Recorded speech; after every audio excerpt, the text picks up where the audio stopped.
Hey guys, welcome back to my channel. Today I have just a quick little crafting through Corona. Today I'm going to share with you two really simple Urban Outfitter inspired throw pillowcases, and they turned out so good.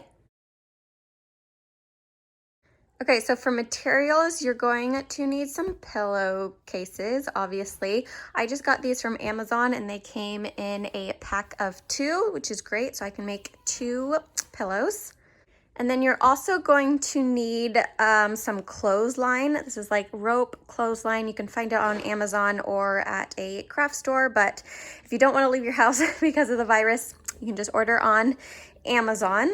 Okay, so for the first pillow, I thought it would be cool to do like a rope frayed rainbow. The cool thing about the rope is that it gives it that woven feel without actually like weaving onto the pillow, because I'm just gonna hot glue the rope straight on the pillow, but I want the ends to be frayed a little bit. So I'm just going to cut my rope in a bunch of arches and make a giant rainbow shape onto my pillow and hot glue it down. I like this natural color of the rope, and I specifically got like the same color of pillowcase because I love just that neutral look. But you could also like dye this rope if you want to do a colorful rainbow.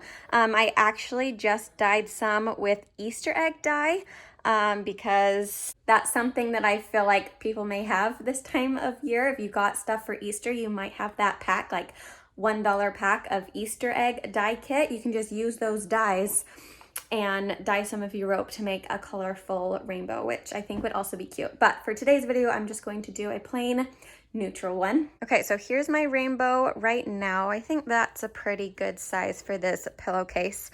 The ends aren't perfectly the same length, but since I'm going to fray them, I'll just worry about trimming that at the end. And I'm just gonna go ahead with a glue gun and just glue each arch down.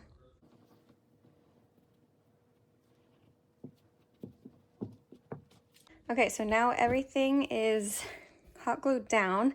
Now I'm just going to fray these ends a little bit and then trim them off to make it all even.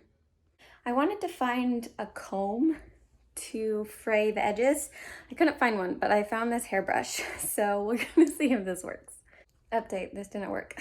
But I'm just taking my thumb and just kind of doing this to it, and that seems to be working okay, just using my fingers.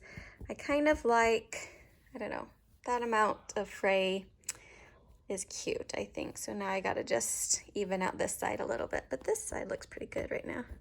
Just a super simple woven effect on a throw pillowcase.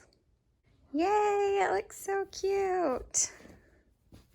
Okay, so this is the second pattern that I'm going to do, and this like comes directly from the Urban Outfitters website. There's a pattern that looks exactly like this with these little edges frayed.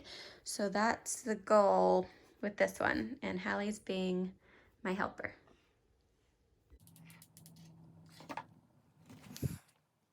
Okay, so everything is glued down now, and now I'm just going to fray these edges.